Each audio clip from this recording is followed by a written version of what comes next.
ಅಥವಾ recovery of debt ಈ suit ಅನ್ನ ನೀವು ಹಾಕಬೇಕಾದ್ರೆ ಕಾಲಮಿತಿ ಇರೋದು 3 years. ನಮಸ್ಕಾರ ಎಲ್ಲರಿಗೂ, ವೆಲ್ಕಮ್ ಟು ಲಾ ಗೈಡೆನ್ಸ್. ನಾನು ನಿಮ್ಮ ಅಡ್ವೊಕೇಟ್ ಕಿರಣ್. ಸೊ ಇವತ್ತಿನ ವಿಡಿಯೋದ ಟಾಪಿಕ್ ಏನಪ್ಪಾ ಅಂದ್ರೆ the limitation act of 1963.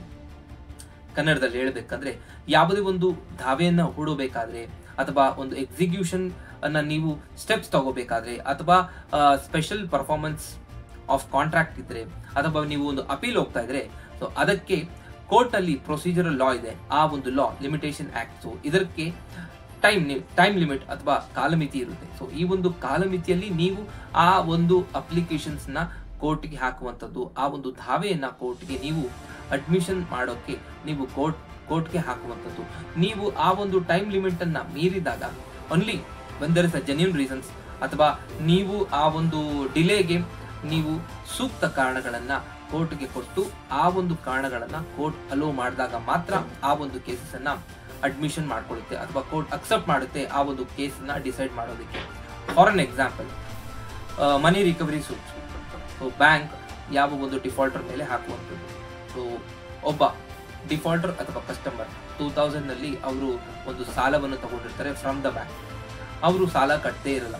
So 2006, 7, 8 so ಈ ಒಂದು ಇಯರ್ ಅಲ್ಲಿ ಕಾಲಮಿತಿ ಇರೋದು for filing money recovery suit ಅಥವಾ ರಿಕವರಿ ಆಫ್ ಡೆಪ್ ಈ ಸ್ಯೂಟ್ ಅನ್ನ ನೀವು ಹಾಕಬೇಕಾದ್ರೆ ಕಾಲಮಿತಿ ಇರೋದು 3 years, ವಿತಿನ್ 3 years. ಸೊ ನೀವು ಆ ಒಂದು ಕಸ್ಟಮರ್ ಲೋನ್ ತಗೊಂಡಿರೋದು 2000 ನಲ್ಲಿ, ಆ 2000 ಲೋನ್ ತಗೊಂಡ್ಮೇಲೆ ಅವರು ಕಟ್ಟೇ ಇಲ್ಲ, ನೀವು 2005 ಅಥವಾ 6, 7, 8 ಈ ಒಂದು ಕಾಲಘಟ್ಟದಲ್ಲಿ ಅಥವಾ ಟೈಮ್ ನಲ್ಲಿ ನೀವು ಕೋರ್ಟ್ಗೆ ಮನಿ ರಿಕವರಿ ಸೂಟ್ ಹಾಕಿದಾಗ ಕೋರ್ಟ್ ಅದಕ್ಕೆ ಕ್ಲಿಯರ್ ಆಗಿ ಹೇಳುತ್ತೆ 3 years time under limitation act ಅಲ್ಲಿ 3 years ಟೈಮ್ ಇರುತ್ತೆ ಅಂಡರ್ ಆರ್ಟಿಕಲ್ 113. ಸೊ ಇದನ್ನ ನೀವು ಮೀರಿದ್ದೀರಾ, so this case is bar or ಈ ಕೇಸನ್ನ ತಗೊಳ್ಳೋದಕ್ಕೆ ಬರೋದಿಲ್ಲ. ಯಾಕಂದ್ರೆ ನೀವು ಆ ಒಂದು ಲಿಮಿಟೇಷನ್ ಟೈಮ್ ಅಥವಾ ಒಂದು ಕಾಲಮಿತಿ ಏನಿದೆ ಅದನ್ನ ಮೀರಿದ್ದೀರಾ. ಸೊ ಇದೇ ರೀತಿ ಒಂದು ಅಪೀಲ್ಗೆ ಹೋಗ್ಬೇಕಾದ್ರೆ ಸೊ ನಿಮ್ಮ ವಿರುದ್ಧ ಯಾವುದಾದ್ರೂ ಒಂದು ತೀರ್ಪು ಬಂದು ನೀವು ಅದಕ್ಕೆ ಹೈಯರ್ ಕೋರ್ಟ್ ಅಲ್ಲಿ ಅಥವಾ ಅಪೆಕ್ಸ್ ಕೋರ್ಟ್ ಅಲ್ಲಿ ಅಪೀಲ್ ಹೋಗ್ಬೇಕಾದ್ರೆ 30 to 90 days ಆಫ್ ಟೈಮ್ ಇರುತ್ತೆ. ಈ ಒಂದು ಟೈಮ್ ಅಲ್ಲಿ ನೀವು ಅಪೀಲ್ ಹೋಗ್ಲೇಬೇಕು. ಒಂದು ವೇಳೆ ಆ ಒಂದು ಅಪೀಲ್ ಹೋಗದೆ ಇದ್ದಂತ ಸಂದರ್ಭದಲ್ಲಿ ಕಂಡೋನೇಷನ್ ಆಫ್ ಡಿಲೇ ಈ ಒಂದು ಅಪ್ಲಿಕೇಶನ್ ನೀವು ಹಾಕಬೇಕು. ಸೂಕ್ತ ಕಾರಣ, ಆ ಒಂದು ಕಾರಣ ಕೋರ್ಟ್ ಅಕ್ಸೆಪ್ಟ್ ಮಾಡಬೇಕು. ಮಾಡಿದ್ಮೇಲೆ ಆ ಒಂದು ಅಪ್ಲಿಕೇಶನ್ಸ್ ಅನ್ನ ಅಲೋ ಮಾಡೋದು. ಅದೇ ರೀತಿ ಸ್ಪೆಷಲ್ ಪರ್ಫಾರ್ಮೆನ್ಸ್ ಆಫ್ ಕಾಂಟ್ರಾಕ್ಟ್ ಇದಕ್ಕೆ ಇರುವಂತಹ ಕಾಲಮಿತಿ 3 years. ಅದೇ ರೀತಿ ಎಕ್ಸಿಕ್ಯೂಷನ್. ಸೊ ನೀವೀಗಾಗಲೇ ಒಂದು ತೀರ್ಪಿಗೆ ಬಾರಿಸುತ್ತಾರ ಅಥವಾ you are a degree holder. So ಆ ಒಂದು ತೀರ್ಪನ್ನ ಸ್ಟೆಪ್ಸ್ ತಗೊಳ್ಳೋದು ಅಥವಾ ಎಕ್ಸಿಕ್ಯೂಷನ್ ಮಾಡಬೇಕಂದ್ರೆ ನಿಮಗೆ ಇರುವಂತ ಕಾಲಾವಧಿ 12 years.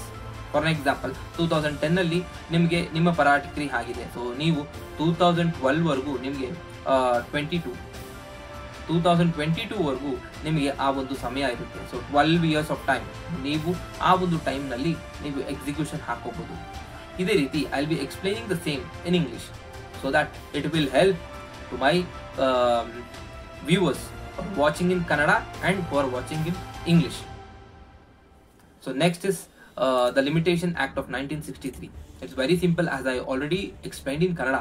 It's a procedural law which sets time limit for legal actions and aims to put an end to long running litigates.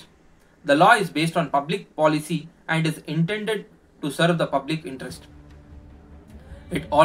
The court always serves the public interest, based on public interest, because many will come with getting also stale or outdated cases and they approach the court to take the cognizance of this case. The court will directly reject because it has crossed the time limit. So it will really help the public interest, because there are many court birds or there are many litigants who just unnecessarily or unwantedly they file some or the other roted cases in court just to waste time of court. Justice which has been delayed, it is like justice denied.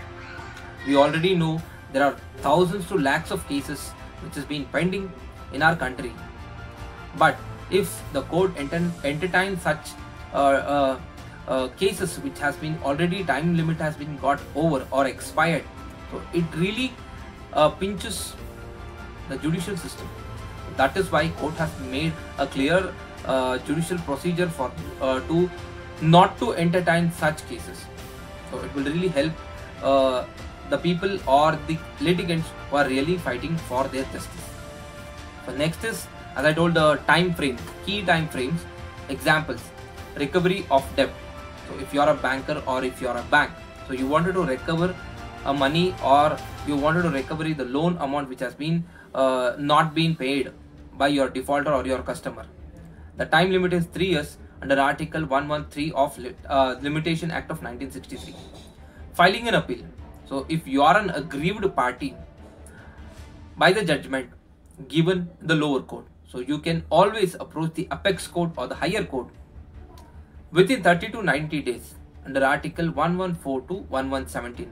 It clearly explains about going an appeal with a time limit. Special performance of contract. It has 3 years of time limit, Article 54 under Limitation Act of 1963. Execution of degrees. So if you are a degree holder, so you have 12 years of long time, 12 years time to take steps or to execute your degree, because you are a degree holder.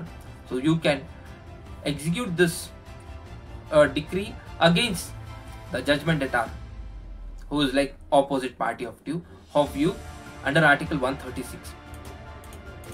ವೀಕ್ಷಕರೇ, ನಿಮಗೆ ಕಾನೂನಿಗೆ ಸಂಬಂಧಪಟ್ಟಂತೆ ಯಾವುದಾದ್ರೂ consequences ನೀವು face ಮಾಡ್ತಾ ಇದ್ರೆ, ನಿಮಗೆ ಕಾನೂನಿಗೆ ಸಂಬಂಧಪಟ್ಟಂತೆ ಯಾವುದಾದ್ರೂ ಸಮಸ್ಯೆಗಳಿದ್ದಲ್ಲಿ ನೀವು ನಮ್ಮನ್ನು ಕಾಂಟ್ಯಾಕ್ಟ್ ಮಾಡಬಹುದು. ನಮ್ಮ ನಂಬರ್ ಡಿಸ್ಕ್ರಿಪ್ಷನ್ ಬಾಕ್ಸ್ನಲ್ಲಿ ಯಾವಾಗಲೂ ಇರುತ್ತೆ. ಅದೇ ರೀತಿ ಈ ಒಂದು ವಿಡಿಯೋದ ಕೊನೆಯಲ್ಲಿ ನಾವು ನಮ್ಮ ನಂಬರನ್ನು ಡಿಸ್ಪ್ಲೇ ಮಾಡ್ತೀವಿ. ಸೊ ನಮ್ಮ ಉದ್ದೇಶ, ನಮ್ಮ ಚಾನೆಲ್ನ ವಿಡಿಯೋಸ್ ನೋಡ್ತಾ ಇರುವಂತಹ ನಾರ್ಮಲ್ ಲೇಮನ್ ಇವರಿಗೆ ಕಾನೂನಿನ ಅರಿವು ಮೂಡಿದರೆ ಅದು ನಮಗೆ ಬಹಳ ಖುಷಿ ತರುತ್ತೆ. ಯಾಕಂದರೆ whatever we have learned, we should not keep within ourselves. We should let others to know, so that ಅವರು ಮತ್ತೊಬ್ಬರಿಗೆ ತಿಳಿಸ್ತಾರೆ. ಸೊ ಈ ಒಂದು ಕಾನೂನಿನ ಅರಿವು ಎಲ್ಲರಿಗೂ ಮೂಡಲಿ, ಅದೇ ರೀತಿ ಎಲ್ಲರಿಗೂ ಇದು ಒಳ್ಳೆಯದಾಗಲಿ ಅಂತ ಹೇಳುತ್ತಾ ಈ ಒಂದು ವಿಡಿಯೋನ ನಾನು ಎಂಡ್ ಮಾಡ್ತೀನಿ. ನಮಸ್ತೆ, ಜೈ ಹಿಂದ್.